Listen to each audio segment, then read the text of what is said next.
أنا دكتور كمال شلال، استشاري أمراض النساء والتوليد وزميل الكلية الملكية في لندن.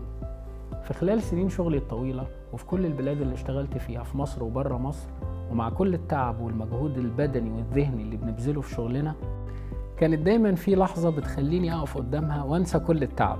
لحظة أول صرخة، أول نفس، أول دقة قلب للإنسان الصغير وهو بيستقبل الدنيا، أو الدنيا هي اللي بتستقبله. هي دي اللحظة اللي كنت بنسى فيها كل حاجة، وبعتبرها الجايزة الكبرى ليا أنا شخصياً، وبالتأكيد ليكي أنتي ولكل أم. وعلشان توصلي اللحظة دي في رحلة بتمر بيها من أول لحظة بتعرفي إنك حامل. الرحلة دي فيها مطبات وتعب وسهر، تغيرات كتير بتحصل في جسمك وحتى مشاعرك.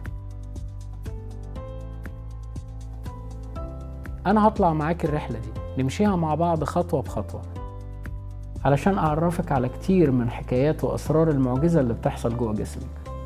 الرحلة دي هي رحلة حملك.